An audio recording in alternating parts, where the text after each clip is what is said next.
Tras el mito de la conquista de México. Parte 14.1. ¿Cómo se ha interpretado en diferentes épocas el mito de la conquista de México? En México, en pleno siglo XXI, como consecuencia de los mitos que se nos han inculcado, seguimos sin poder comprender ni reconciliarnos con nuestro pasado. En diferentes ámbitos, como el académico, pero también a nivel popular, se sigue discutiendo qué fue lo que realmente ocurrió hace más de 500 años y quién o quiénes resultaron ganadores y perdedores.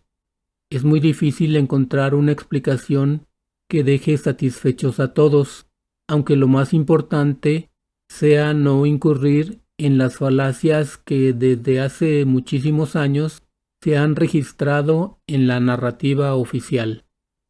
En el marco de esta polémica, como lo hemos visto a lo largo de estas entregas, muchos estudiosos señalan que lo ocurrido entre 1519 y 1521 no se trató ni de una invasión ni de una conquista españolas, sino de una guerra regional que culminó con la caída de la ciudad de México Tenochtitlán y del sistema de dominación mexica, con la participación de los españoles que se adhirieron a una gran alianza conformada por diferentes pueblos que estaban decididos a terminar con su poderoso enemigo, pero que también tenían diferentes motivaciones. Por ejemplo, los tlaxcaltecas nunca fueron sometidos por los mexicas y muy probablemente buscaban convertirse en el altépetl dominante en la región. Por otra parte, los huejotzincas, los chalcas y otros pueblos que no estaban totalmente sometidos por los mexicas, ya que tenían un gobierno autónomo y controlaban sus asuntos internos y su territorio, aprovecharon la oportunidad de quitarse de encima ese dominio. Los texcocanos, en cambio, eran aliados y estaban emparentados con los mexicas, pero algunas disputas por el poder entre diferentes grupos dinásticos les llevaron a traicionarlos y a ponerse del lado de sus enemigos. Sin embargo, esta interpretación es más o menos reciente. Debemos señalar que en cada época este gran acontecimiento se ha narrado de forma diferente, de acuerdo con los intereses y el contexto imperantes. Veamos con un poco más de detalle. A mediados del siglo XVI, es decir, 3 décadas después de la caída de Tenochtitlán, una de las primeras explicaciones fue la llamada leyenda negra, que en mucho se basó en la obra Brevísima relación de la destrucción de las Indias, escrita en 1552 por Fray Bartolomé de las Casas, en la que este religioso afirmó que la conquista había sido un genocidio, que los españoles habían cometido numerosas atrocidades y crueldades y pedía que se protegiera a los indígenas. A partir de esta versión, comenzó a abordarse este proceso histórico como una total destrucción de las culturas mesoamericanas, además de que se les empezó a idealizar como si dichos pueblos hubieran habitado en una especie de paraíso en el que imperaban la paz, la fraternidad y la armonía, es decir, se ignoraba, negaba u omitía que muchos pueblos se aliaron porque estaban hartos del dominio mexica, de la exigencia del pago de tributos y de las guerras cuyo propósito era el de capturar prisioneros para el sacrificio. Para algunos estudiosos, una de las intenciones más o menos ocultas y no tan piadosas de este y otros libros escritos por frailes era señalar que ellos, y no los curas de las diócesis, debían hacerse cargo del cuidado de los indígenas para evangelizarlos y controlarlos. Esto último significaba, por supuesto, que también buscaban beneficiarse de su mano de obra, es decir, de su trabajo. Al mismo tiempo que se engendró la leyenda negra, en el siglo XVI también se argumentó que la conquista tuvo, sobre todo, un carácter espiritual. En ese entonces, la naciente España acababa de reconquistar su territorio después de 8 siglos de ocupación árabe. Por eso se había generalizado la idea de que tenía el deber sagrado de recuperar almas para el cristianismo y convertir a los infieles. Esa misión, por supuesto, debía cumplirse con los indígenas.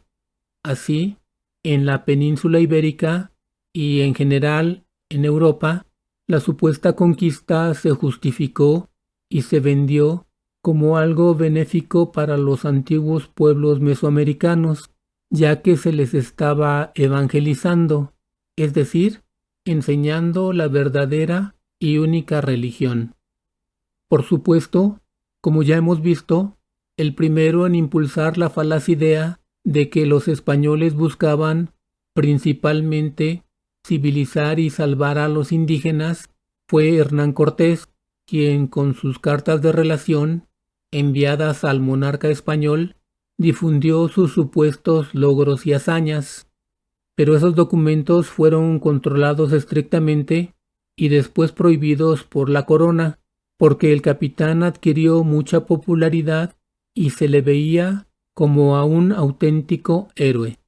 Poco después, con la obra Historia verdadera de la conquista de la Nueva España, concluida por Bernal Díaz de Castillo por el año de 1568, se buscó explicar lo acontecido haciendo una apología de Cortés, de sus acciones y de sus supuestas hazañas, así como de los hombres que lo acompañaron. En la segunda mitad del siglo XVI se elaboraron relatos que de alguna manera rescataron el punto de vista de los indígenas. Tal es el caso del Códice Durán, también conocido con el nombre de Historia de las Indias de Nueva España e Islas de Tierra Firme, manuscrito novohispano realizado por iniciativa del fraile dominico Diego Durán, en el que se narra la historia de los mexicas desde su salida de Chicomostoc hasta la caída de Tenochtitlán. En particular, hace responsables a Cortés y a Alvarado de la matanza del Templo Mayor y afirma que después de la pedrada que recibió Moctezuma, los españoles lo mataron a puñaladas. De acuerdo con algunos estudiosos, el misionero se basó en relatos orales, observaciones y crónicas indígenas y en los trabajos de algún cronista español de la época. Al parecer, las crónicas indígenas fueron su principal fuente de información, como en el caso de algunos códices y obras escritas en náhuatl tras la caída de Tenochtitlán. En el libro de Durán, a veces, es difícil distinguir entre la historia y la leyenda, lo cual no debe sorprendernos si consideramos cómo se forjaron los relatos que los españoles, milicianos o misioneros, construyeron en referencia a la mal llamada conquista. Otro ejemplo es el del Códice Florentino, también llamado Historia General de las Cosas de Nueva España, realizado por el misionero franciscano Bernardino de Sahagún y un grupo de coautores nahuas integrado por sabios y pintores.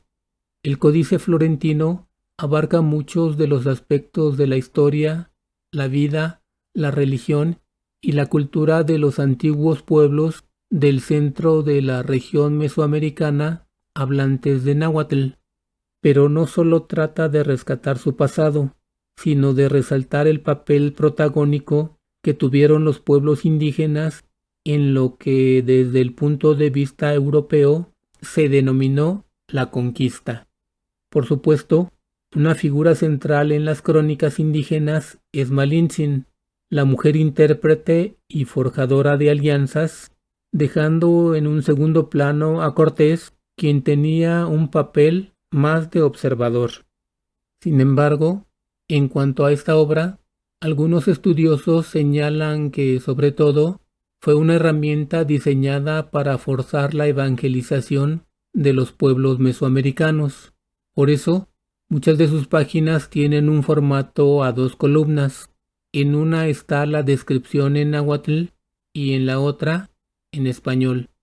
No obstante, este códice proporciona algunos elementos para intentar comprender a la sociedad mesoamericana, pues sus escribanos fueron los hijos de la guerra de 1519 a 1521, y a quienes los frailes pretendieron educar y evangelizar para que a su vez convencieran a otros de dejar las prácticas ceremoniales y rituales de su antigua religión. En la siguiente entrega continuaremos con esta interesante historia.